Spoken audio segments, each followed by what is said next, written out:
the sea, far over the wild mighty shore. On the ocean and he can sail upon high, it's just like a bird of the wind. And when the shadows of evening draw nigh, he'll stand to my window and sing.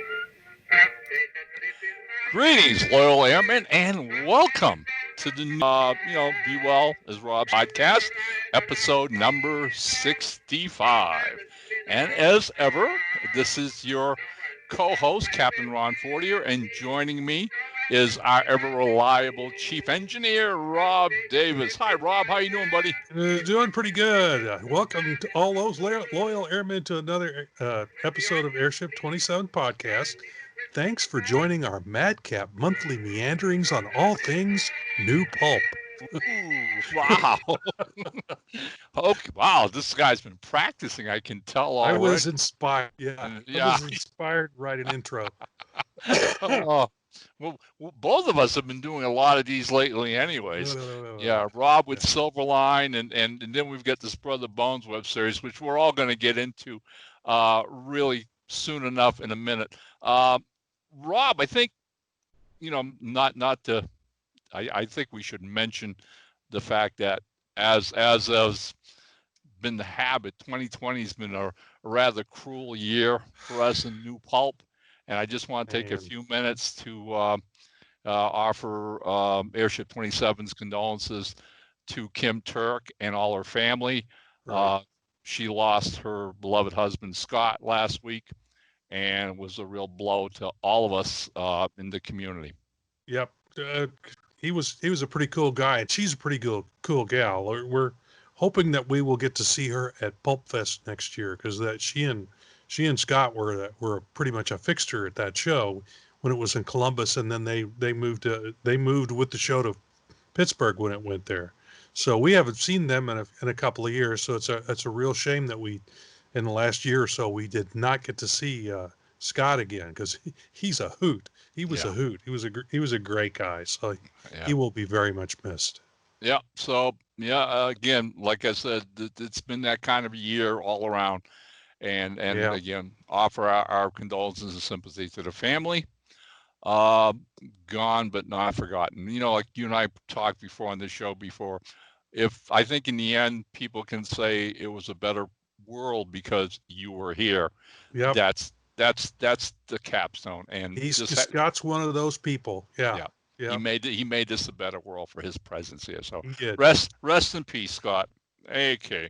All right. Hey, let's get back to what everybody's been waiting for with bated breath. Yes. Rob starts off with the bad joke of the episode. So take it away, amigo. All right, here we go. A soldier serving overseas far from home was annoyed and upset when his girl wrote to break off their engagement and ask for her photograph back. So the soldier went out and collected from his friends all the unwanted photographs of women that he could find. He bundled them all together and sent them back with a note saying, "I regret that I cannot remember which one you are. Please keep your photo and return the others."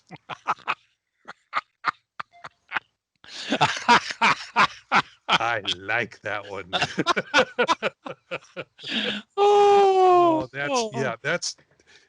That's good revenge. That's the best kind. Ouch. All right. Yep. Okay. Hey, I've been looking forward to this episode for a while now. Only because, as all our loyal airmen know, we're late this month, but that's due to the fact that we did have a full plate going into July. And a lot of things that we wanted to get out, and we did get out. I'm thrilled to say. So this has in itself turned into one of the more productive releases for Airship 27, the month of July. So let's get right to this thing as fast as we can. I will say, released since our last show, we hit our stride finally, and actually released 3 new books since our last show. And books that we are extremely proud of. Yes. I'll let you take the first one, and then I'll take the second. All right. The Road Twice Traveled, At long last, this magnificent novel by R.E. Jones is out after a slow trip to publication. A truly imaginative tale about a man who, in the twilight of his life, gets a second chance at that life. He's granted the ability to relive his life, and this time makes good decisions, which will result in a totally different ending. Both Ron and I teared up a few times when we first read this story. I then did all the art and design work to include the soft pencil only illustrations. The Road Twice Traveled is easily one of the finest novels Airship 27 has ever released, and we really hope all you loyal airmen will pick up a copy. It's a little different, but it's an excellent read, and this one deserves a big audience. Amen to that. It really does. RJ knocked it out of the ballpark. He's such a great writer and imaginative.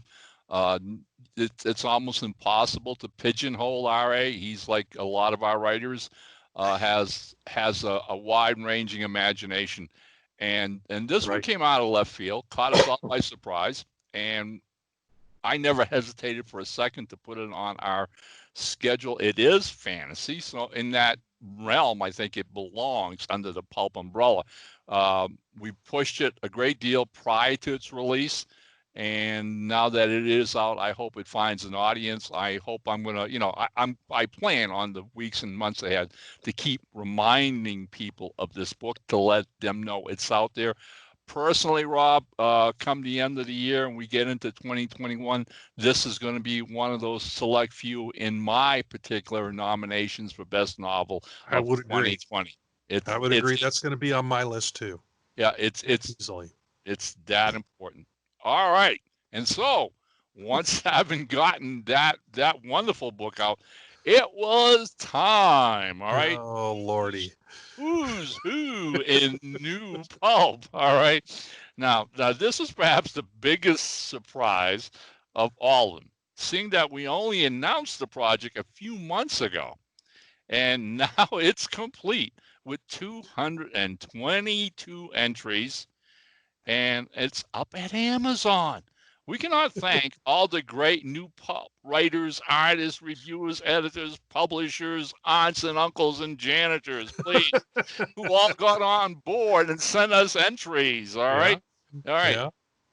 Then we have the dozen or so really talented artists who went and provided illustrations for us to dress up the entire package.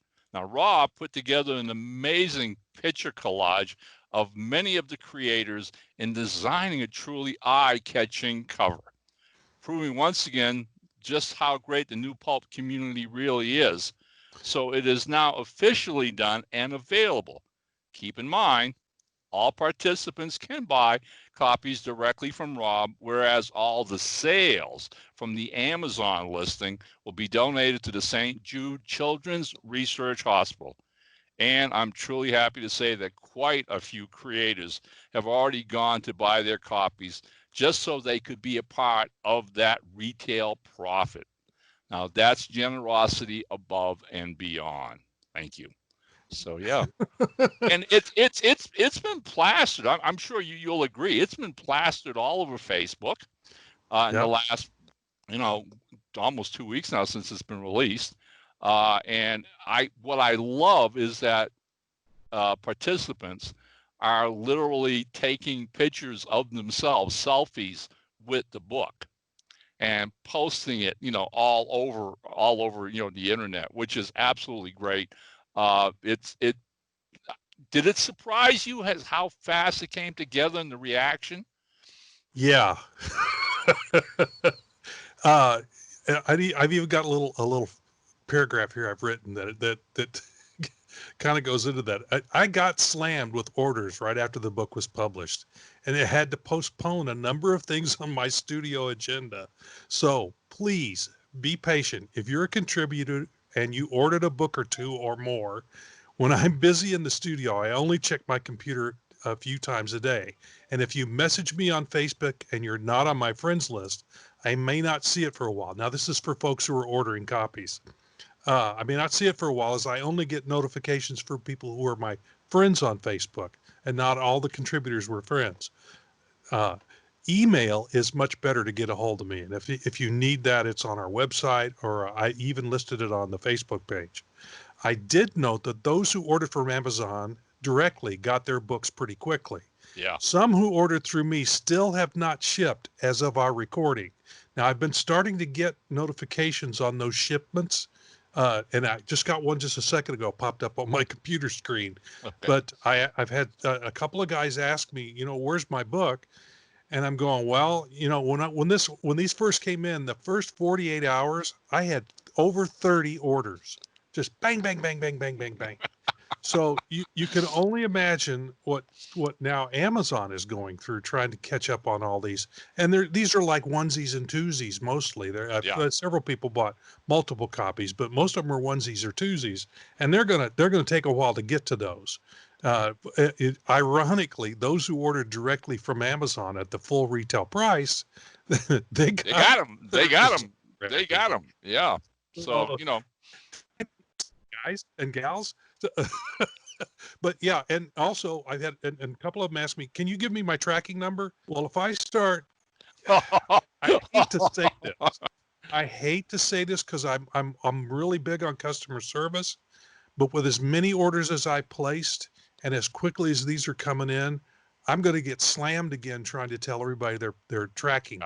No. So just be patient. They're starting to filter out now. They should. I had one of them that came out yesterday said that the book would be there on Sunday, which is really weird. They actually deliver on Sunday. Yes, they do. Yes, they do. Amazon does. Yeah. I didn't know until I actually got a shipment on Sunday. Yeah. But anyway, so this Sunday, so throughout this week, I think as they start pumping these out, within the next week, you should get yours. So please be patient. There you go. And just for the record, just so all of you know, I don't have a copy as yet. And the reasoning for that, if you'll, sit back, is because as we go along with the show, we're going to talk about the next and third book that we released, which I knew was going to fall into place this month. So I was waiting. I do want copies of Road Twice Taken. I want copies of Who's Who. And again, I'm going to mention, I'm going to be giving Rob a sizable order for some titles that I want from our own library. But I'm also heartened to hear that, Amazon UK is delivering now. Yes. So our friends across the pond, who initially couldn't, all right, because usually it has to go through the States first and then trickles its way down. So for folks that order, if they order contributor copies from me and they're in the UK, I can actually order them to be delivered from a printing place in the UK. Oh, that's excellent. Switch. So that's much quicker than having to wait for it to be shipped, overseas from the United States. And I believe that France and Germany also have local ones, but don't hold me to that. I think that's true, but I'm not absolutely sure. But I know there are several places around the globe that have those. And some of the folks were telling me early on that those that lived in Canada, they weren't seeing it. But what happens there is that, I had said that we'd put it up on Amazon. Well, it goes up on Amazon, the US version first. Right. And then it might take 2, 3, 4 days for it to go up on the other international Amazon. Thank you. That's the word I'm looking for. International spots. So it took a little while for all that to go through, but then within 24 hours, it was pretty much everywhere. Yeah. So this all comes. Everyone's anxious to see this book, which is really exciting. It is. Folks, be patient. It will get there. This book jumped up on the popularity list for it. It's a category called dictionaries and resource materials like that, catalogs, things like that. And it jumped way up there within the first day or so. And I'm sure that's kind of backed off a little bit. My goodness. I seriously, I really did get slammed. Yeah, I couldn't do anything else but place orders and send out invoices for 2 days. So be patient, guys. Be patient. Please, and I have to add this because you have to be aware. All right.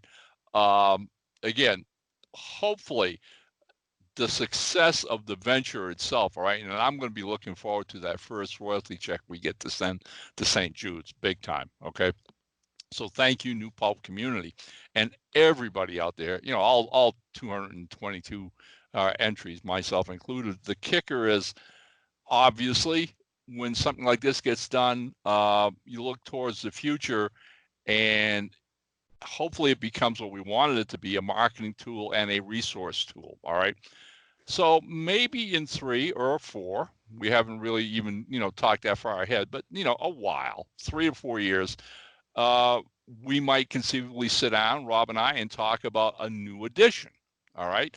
That way, basically, to look through anybody who wasn't in this particular volume, who would like to be in this particular volume. I mean, it breaks my heart, but I got, notices, Rob, like 2 or 3 days after the book was published about, I never heard of this.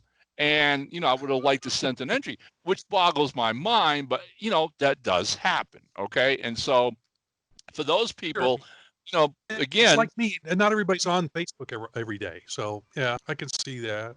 right.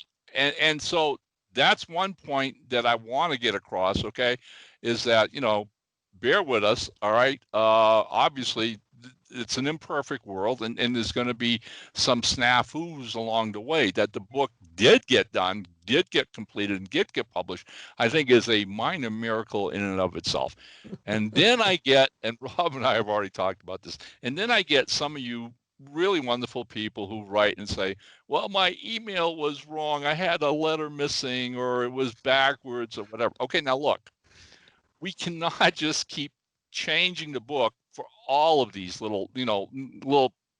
Yeah, it's unfortunate that stuff like that slips through. But if we started working on 222 entries with all that, again, that's all I'd be doing. Exactly. Again, I'm big on customer service, and I'd love to be able to do that, but we got to move on to the next project. That's why I prefaced it with saying this may not be the exact end.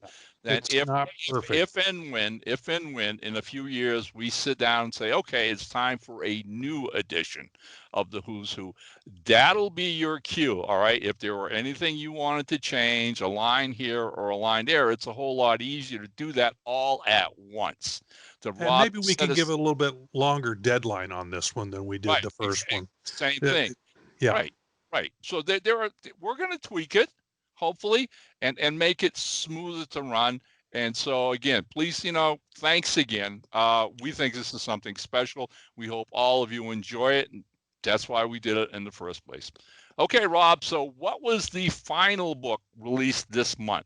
Let you have that. It just came out a day yesterday, just before we recorded this.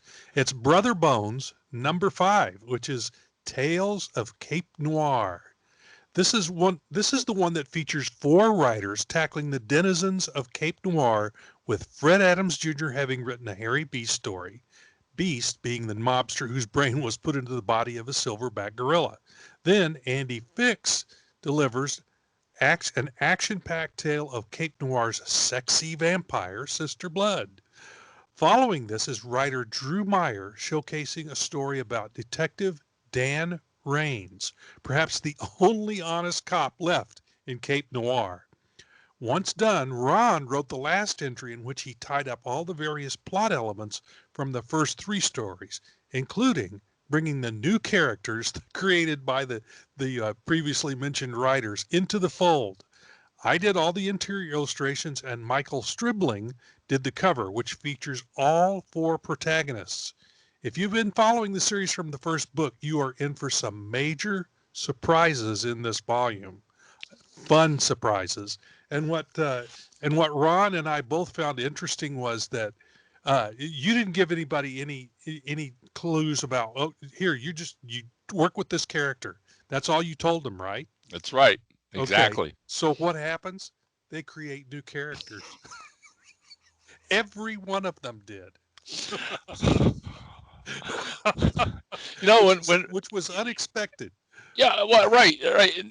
Again, it makes us laugh because when T. Glenn Bain and Skullcrow Games did the role-playing game version, all right, which was based on the first 4 books. All right, and then the a few of the comics that were done, the few comic strips and the one shot.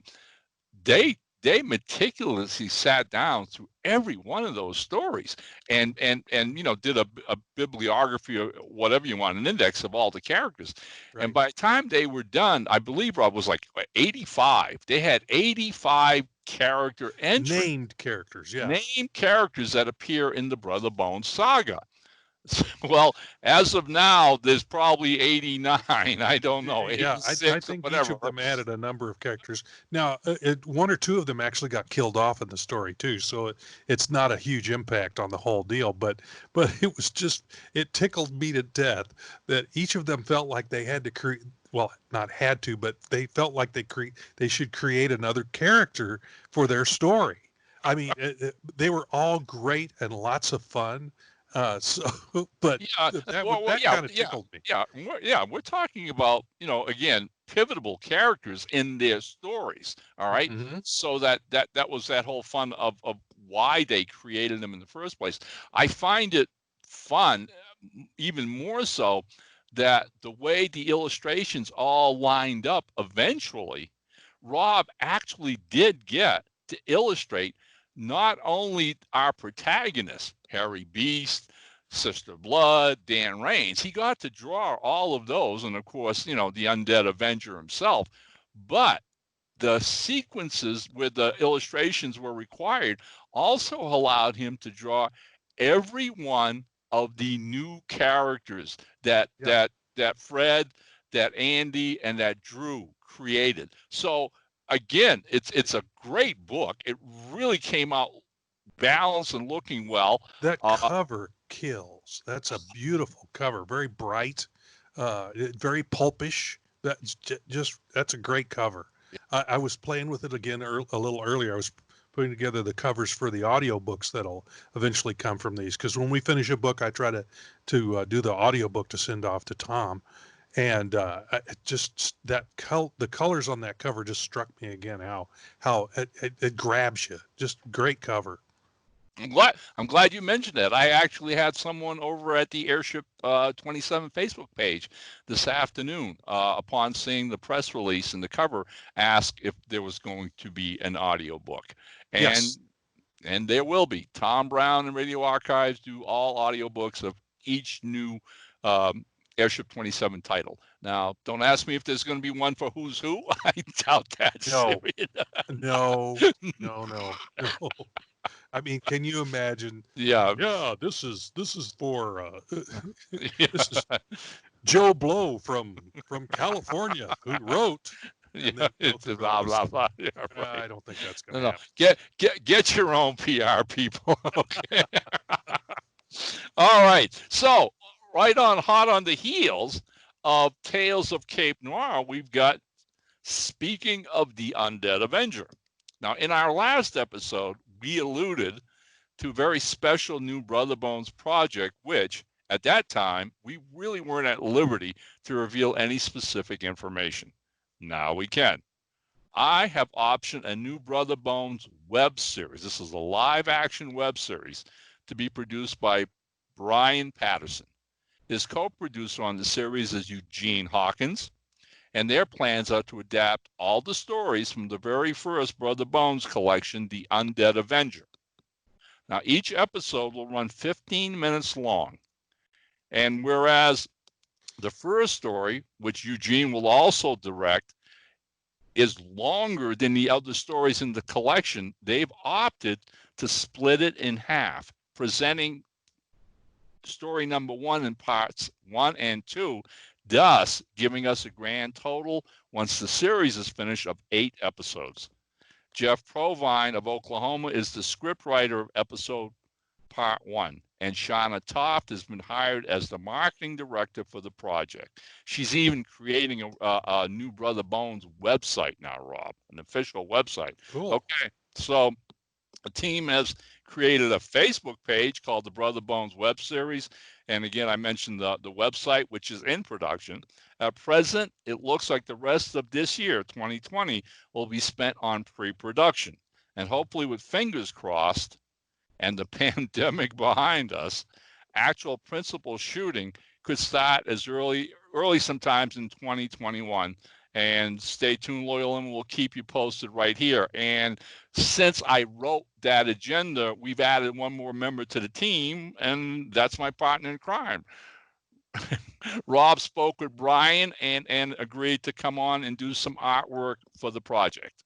Well, and I also gathered together all the artwork from the books that we've done so far, and I put them all in a folder, and that's up on Dropbox, where all those folks can get a hold of it and use whatever they need to. Since I did almost all the art, then I'm giving them access to giving them the right to use all my artwork for that. So it shouldn't be a problem. That it includes the logo and everything. So they should have everything they need. Now, if they're talking about maybe needing some storyboarding work done, I've done comic books, which is close to storyboarding, but this will be that would be a new thing for me to give a shot of. At I've thought about doing that in the past, and I actually was in a motion picture class in college, and I actually shot a couple of films. So I have a good idea what that's all about. But that'll be kind of fun. That'll be a new thing for me. Looking forward to it. My excitement will get bigger once we start actually seeing some production going on, because I don't know about Ron, but we've been through this before. We've had projects that get optioned, or somebody wants to talk about something, and we get all excited about it, and then it kind of peters out before it actually happens. So, and I always kind of bank my enthusiasm until I actually start seeing things happening. Although this looks pretty good, these folks seem to have some backing already and some experience at this. So we'll see what goes on. But I will get a lot more excited once we actually see some stuff start happening. So. Yeah, so far I've done 3 video conferences with the 2 producers and the scriptwriter, and this past Monday Rob joined us for the first time ever, and got a little taste of the interchange and how we're developing the script. And as Rob already had pointed out during that process when he contributed, was that it's a different media than what the books are. That being the case, what excites me most about the project, and I think them as well, all right, is the fact that they did want me involved, all right, and pretty much initially it asked me if I would do the actual script adaptations, but there's a part of me, Rob, that I've got such a foot plate, the stuff we're doing with Airship 27, the projects I'm currently working on writing, both as pulp and comics and whatever. And the more I thought about it, the more I thought, you know what, if I end up doing both the script adaptations and then at the same time, and am involved with consulting, it's just going to overfill my plate to the point where something's going to give and not work correctly. Right. So my idea and my thought in not writing the script was maybe we should have a fresh pair of eyes looking at it from the perspective of a film, of live action. And God bless Jeff Provine. Jeff teaches, by the way, in a community college. He teaches writing. And so he's done comics work, and he's a good friend with some of our buddies. Michael Vance knows him, Terry Alexander, the Okie boys, if you want to call them that, all right? So he's got a great resume, and he proved that to me immediately when I first saw the first version of the script that he turned in for that first 15-minute part. And since then, he's done 2 revisions, as you saw, because once again, we discussed things that could end up being problems in filming that weren't in the book itself. But when you're filming it, it's a whole other animal altogether. And so, again, like I said, it's great to have Jeff aboard. to lay those things out. And then when we run into issues or whatever, all of us put our heads together to understand how do we make this work in the film so that it runs smoothly and people, say, okay, well, that's just logical. That's the way it should have been. So for all you loyal airmen out there, and especially all you Brother Bones fans out there, keep your fingers crossed for us. Send us some good vibes. There's a long road ahead of everybody, as Rob said. There's so much more to be done. Yep. Particularly funding, all right, to make this work, to pay for the actors and the sets and everything else that this entails, okay? But I like the team. I like these people a great deal. I think they're very sincere about their efforts and wanting to keep the stories the way I intended them to be, which means the world to me. So we will keep you posted now this is going on. And please go to the Brother Bones web series Facebook page and hit the old like button. Producer Patterson has already said that if we reach 1,000 likes on that page, we're going to do a Q and answer video recording where we'll let all of you out there ask us questions about what's happening with the web series, what the plans are, et cetera, et cetera, et cetera. And that happens when we get 1,000 likes. So there you go. We've already got a goal in mind. There you go. All right. Hey, so that's what we've got out. It's been a busy month. What's coming next at Airship 27, Rob? What's coming next? At present, we have 2 titles nearing completion. The first is Dan Fowler G-Man Volume 3. This one features stories by Whit Howland, Gene Moyers, Aaron Powers, and Fred Adams Jr. Kevin Paul Shaw Broden is busily at work on the interior illustrations, and Chris Rodding will be delivering the cover, which I think we just got this last week. Yes, we did. Yeah, we've actually got that in-house now. Right. I've even put the logo and everything on it, so it's all dressed. There you go. Then we have Elaris. I guess that's how it's pronounced. Yep. It's EL'Aris. So it's book 1 in a new space opera series by writer Wayne Carey. James Lyle has finished the interior illustrations, and Ted Hammond is now working on the cover. And after that, you want me to go on to the next one? Yeah, go ahead. Okay. And after that, as ever, several books are racing towards a finish line. Some we've mentioned before and others not.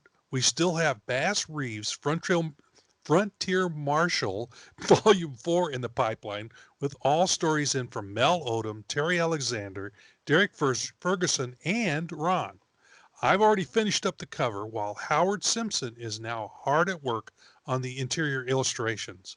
Another title that has us excited is The Three Musketeers, New Adventures, with 2 short stories by Paul Beal, Alan Porter, and a novella by Joel Jenkins. Ed Cato has begun work on the interior illustration. As yet, no cover artist has been chosen. That's going to be tricky because we need a certain look for that. And as ever, that's only the tip of the pulp iceberg. Lots of other great titles in development, so be sure to watch all our video podcasts and stay updated. There you go. Okay. One of the things you mentioned that I wanted to talk about just a little bit to sound you out. I'm not, familiar with how many of the popular sci-fi fantasy paperback cover painters of the 60s and 70s you might have been. But Ted Hammond reminds me of one in particular, and that's Michael Whelan. Yes. Remember? Yes. Michael did a lot of the, I'm trying to think back, he did a lot of the John Carter of Mars covers at one point, all right? And those were absolutely beautiful. He did some Tarzans, I believe, at one point, all right? But his work was mostly science fiction, science fantasy stuff, space operas. Right. And Whelan is known for his brilliant colors. All right, his paintings. I cry when I see some of those paperback covers back in the 70s, and that's when I first tripped over a lot of his work. I thought it was phenomenal, and I think Canadian artist Ted Hammond has that feel, that clean feel. Yep, real sharp edges and very crisp imagery. Yeah.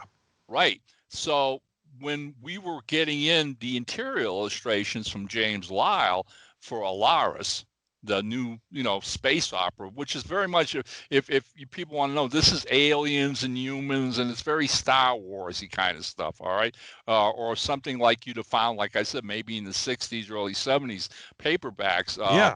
from Edmund Hamilton or E.C. Tubb or those Right. guys. Okay, the old Daw books, all right, Donald A. Woolen Productions.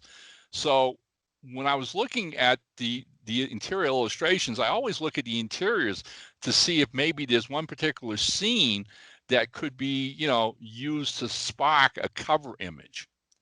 And in looking at the first illustration that James turned in, it's of the hero, space trader Michael Anthony, meeting some of these Zen people, Tazane people, T-A-Z-E-N, Tazane people, along with this like 7 foot tall albino female alien named Jin. And I'm looking at the sketch that James did, which is gorgeous, absolutely beautiful, but it's pen and ink, it's grayscale. Yeah. And Mm-hmm. I went to myself, holy smokes, if Michael Whelan got a hold of this, it would be a Daw cover from the '70s, right? And then I thought of Ted Yep. Hammond. I went, Ted, of course, we can do that. So I wrote Ted. Ted came back and said, sounds like fun. What do you got? I sent him that illustration. He absolutely loved it. And it Yep. obviously is inspired to use it as the cover. So I'm thinking maybe another week or so, 2 at the most, we'll see that cover come in. Once that cover comes in, we've got the interiors. That one's ready to go off to a proofreader, It's getting there. Yep. yeah, and out it comes. So that's how fast these things can turn around. Now, as far as Dan Fowler G-Man is concerned, as you noted, Chris Rowling turned in the cover, Chris Routing, which is awesome. You've already put the logo and text Yep. on it, and that'll be our fourth. I believe we're our third or fourth. I'm trying to remember now. I'm confused. I Maybe think it's third, actually. third. It's our third Dan Fowler G-Man. It's got 4 stories in it, and the cover is absolutely gorgeous. What's the final element for this one is 3 more illustrations, because Yep. each of the 4 stories need an illustration. Kevin Broden just turned in illustration number 9 several days ago with a letter saying that he had another gig he had to address. But Right. hopefully within another week or so, he'll be back to finish those last 3 illustrations. So as you can see, Loyal Airmen, things are hopping at Hangar 27. We've got a lot of new books in the pipeline coming your way, some good stuff. The 3 Musketeers books, I am so anxious for us to put that together. Ed Carter is doing an amazing job. He's having a blast. Oh, He's and really we are watching this. Yeah, it's beautiful. Watching it come together. Yeah, well, okay. Ed's already won a Pulp Factory award. I think he's trying to win another one. And go Ed. All right, which is all I'm going to say about that. All right. So again, we've got some really great stuff. It looks like this, the second half of the year is hopefully going to be a little more routine as far as our spacing out the books that we get out and when we get them out. Right. All right. So now we get to that point. Do we have any questions this month? And we do. Yay. Do. Okay. So I'm going to read this, Rob, and then I'm going to let you start with it, and then I'll jump in. Okay. All right. All right. This comes from Aloha, Oregon. I believe there's a place called Aloha, Oregon. There is. And there lives our colleague and buddy, Gene Morris, who writes, I have a question for the next podcast that I hope you will let you guys wax eloquently. I don't know about that. But me either. about this. One of Airship 27's original goals was to expose readers to the little-known heroes of pulp history. Years later, you have published hundreds of books, not counting folk heroes like Sherlock Holmes, Robin Hood, Sinbad, and Bass Reeves. What do you think are your most successful, either sales or general interest-wise, pulp heroes books from the classic era? Secret Agent X, Jim Anthony, Ravenwood, or somebody else? And which of these pulp revivals has been a surprise for you? Okay. Hands down, our selling characters is Sherlock Holmes. That goes without saying. Right. But taking a peek at the last royalty report, it appears Ravenwood sales on number 4 was the runner-up character, with Bass Reeves coming in a third, with our first book featuring him doing very well in the second quarter. That's the first volume in the Bass Reeves. Did really well this last quarter. This highlights my answer to the pulp revival success surprise, and that would be Ravenwood. I had no idea the character had any legs. Speaking of legs, Domino Lady is a contender for one of our most popular as well. And my greatest surprise was the relative popularity of Purple Scar. He's such a weird and gruesome character that I didn't think he'd have much success, but he did. He's done fairly well for us. And that's actually a question that was an additional question that Gene sent us. I went ahead and answered it, but it says, "What is your greatest surprise or disappointment in reviving pulp heroes?" But I'm going to toss this at you now, Ron. All right. Well, I mean, look. The thing with that is, when I look at what we've done, okay, and I want to separate that because Gene did want us to look at the pulp characters themselves. It was really important for us to focus a lot of attention on the B characters, obviously, okay? Because again, let's put Sherlock Holmes aside, and if we're going to put Sherlock Holmes aside, then we've got to put Quatermain aside as well, all right, etc. The classics, okay? These are the guys that have been around for hundreds of years, right? Never mind just out at the pulps. So again, looking at the classic pulps, I totally understand and agree with you. It's just that obvious. All right. Ravenwood seems to be gathering some momentum as far as getting the attention of the fans. Now, let's keep in mind some history about this. All right. Ravenwood only appeared in, I believe it was something like 7 or 8 stories at the back of another pulp monthly. He never had his own magazine. He was definitely a B character. All right. An occult detective. And eventually, Matt Mooring and Altus Press went and collected all of them. You can find them online, all right, at Amazon. All the original Ravenwood stories, all 7 of them, or whatever that actual number was. Well, within 2 anthologies, Airship 27 had outdistanced them. We were producing more Ravenwood than had been, done in the originals. And with this latest anthology, I think, Rob, that was the spur that kicked things into gear. Okay. It was that anthology that received a great deal of attention and a lot of sales. And as usually happens with us when we start doing series, is if somebody finds one book or new book, they'll look at the ads in the back and maybe go pick up some of the others, which is what I would love to see happen with Ravenwood. Okay. Nothing more than people to enjoy this new anthology, which is really a beautiful book. Adam Shaw turned in a cover to die for, and our buddy Ed Cato did the interior illustrations. So it's a gorgeous package. The stories are top notch, right? Some of these writers have been waiting for at least 2, maybe 3 years for this book to get published, and trust me, they're tickled pink at how well it's doing now. So it was worth that wait. Now, again, following suit what Rob said, another B character that I think is going to get more legs as we go along is definitely the Purple Scar. And I think more and more fans are going to discover who he is. Rob and I have played with him a little bit. We did a thing for Moonstone called Faces of Fear. We had a great time working with this character. And then, of course, Domino Lady. Come on. I mean, Domino Lady. I recently did an interview for the New Pulps site on the internet, and it was like ask Ron 5 questions, Rob. So like question number 4 was, of all the pulp characters you could ever meet, which one would you really like to meet? And I said, are you kidding? I said, I'd love to meet Ellen Patrick, take her out to dinner in Beverly Hills and, go dancing, big band. Oh, yeah. Of course. Oh, right. yeah. Yeah. Well, anyway, so the case is, trust me, all you Domino Lady fans, we have no idea of stopping her adventures. We do have another volume collected. and ready to go. It's basically now going to be us waiting for artist James Lyle to have some free time, and when he can fit us back into his schedule, that will be Domino Lady Volume 4 for us once he gets a hold of that. So again, those are the three. Now, Gene's addendum question: were there any that we were disappointed with?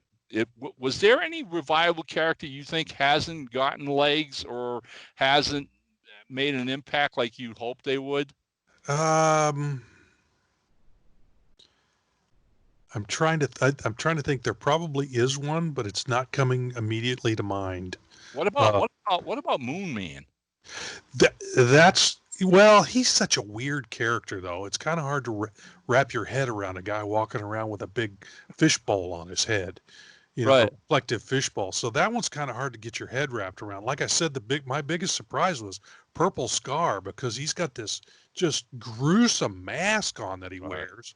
Of his brother who got burned up by the mob, but he kind of freaks out and then makes a mask of this guy's face. But maybe Moon Man, because he could be so much fun because he's so weird. That's what I'm saying. I would have liked to seen more interest in the Moon Man, and that's what we're talking about here. Yeah. And the other one is Kygor, the Jungle Lord. Yeah, nothing's happened with him at all. No, and you know what? Of all the Tarzan clones that came out during the pulps, after Burroughs created Tarzan, everybody and his uncle wanted to do a jungle here. Yeah. They did, both guys and girls. But the most successful was definitely Kygor, the Jungle Lord, by far. His magazine lasted for years, and so I thought, us reviving him and bringing back, would maybe stir a little more interest, but it really never did. We did two anthologies, and our writers were, and that was the response from the public at large. We had some good covers and some great stories, but it did not take off. Right. So I guess that would be that one would be a disappointment. Right. I'm surprised Jim Anthony hasn't done a little better. He's done okay, but he hasn't been up there like. But the one that I think was really successful right out of the gate was Secret Agent X. But I love that character. We do. You do. That's the one. Yes. He's the only one we've done. I think we've done what, 6 collections of his we've done 6, and he's the only one that's that big except for Sherlock Holmes. Right. We got 15 on him, and that one. I'd like to see us keep doing Secret Agent X. I think Secret Agent X he is a great character, and you can put him anywhere. That's what's really great about him. He could put him up against anything. So, I'm looking forward to the next one of those, because I've usually been the illustrator on that series, and it's been a lot of fun. Oh, and speaking of which, let me give a clue to our loyal airmen, which is what's coming down the pike. You, as the illustrator of the series, will soon be getting the next 4 stories from Mystery Men and Women. Okay, yeah, that's a great series. Which is going to be, I believe, Volume 5 of that. So we just put that together over the last 4 months. I had 2 stories for about a year now, and I just got 2 more over the last couple months. They are a hoot. They are excellent. Okay. We're bringing back one character who appeared in the previous volume of Mystery Men and Women. Okay, that was Kiri, the Oriental martial arts. With that cover that you found, it wasn't commissioned. It was so eerie that it fit that character, and then you found it online and contacted the artist. And he let us have it. You let us have it. God bless him. Wow, he was he was very generous and let us have that. Kiri's back, and then with, I believe, 3 new pulp heroes that nobody's seen before. So it looks like a really good issue. And that's our anthology where we debut new characters, and it's been semi-successful. It's been we've had some real interest in that. I mean, we're already up with this is 5. This will be 5. So Yeah. that's up there too. It's doing fairly well. Yeah. I mean, who else? Who else did we have show up in there that's moved on to something else? I can't think of one right off the top of my head, but Okay. I was thinking like Sergeant Janice, which now is back with was with Flinch Books, but that was actually the Occult Detectives that we did. Right. No, yeah. He Which is had one another story in anthology like that. Right. Which was an anthology of occult stories. And it's not inconceivable that we could eventually, I would like to see another volume of occult detectives down the road sometime. But Yeah. I want to find some time to put aside to myself to write another Steppenwood story to go with it. Ravenwood story, not Steppenwood, Ravenwood. Okay, I'm going back to my rock and roll days here. Here we go. But anyways, yeah, and kudos.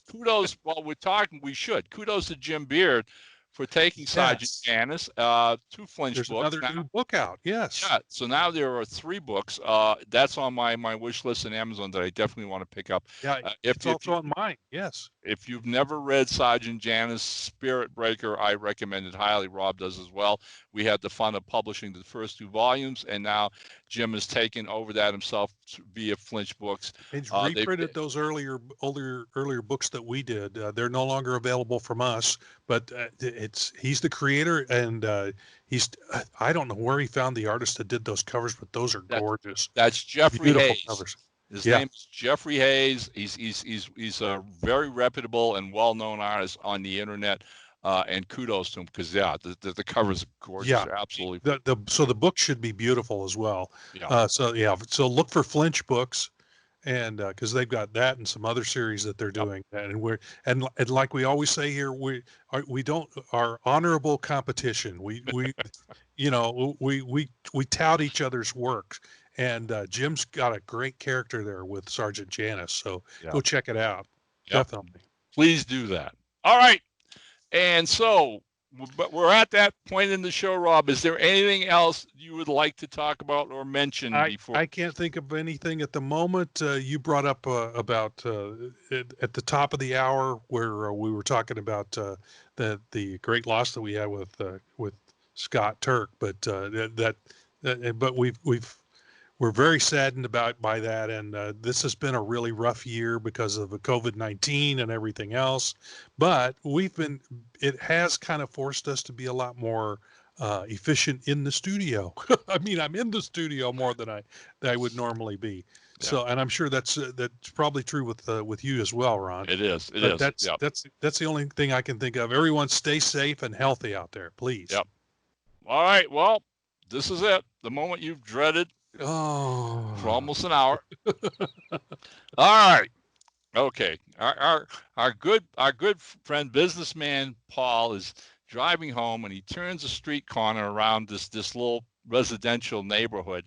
And as he's turning the corner out of the side peripheral vision, he sees this cat dart across the road from a yard right under his car. And before he could hit his brakes, his wheel goes over the cat. Splat. Oh no, I can't. He pulls over to the side of the road. He gets out, and sure enough, there's the cat behind his car in the road. And this little boy standing there looks at him and goes, "You just ran over Mrs. Abernathy's cat." "Oh, who's that?" "That's the little old lady who lives up on that house."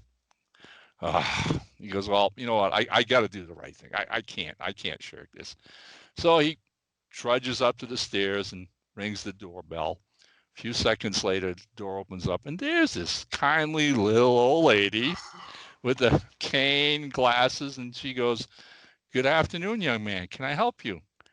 And he goes, "Madam," he says, I'm so sorry. I don't know how to tell you this. He says, I'm driving down the road here, and just a few minutes ago, and your cat ran out. I couldn't stop, and I ran over your cat."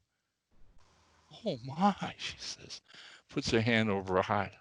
You ran over kitten." He says, it was an accident. He said, "Look," he says, "please, if there's anything I can do," he says, "I'd love to replace him for you." "Oh, well, all right, but you'll have to sleep in the kitchen."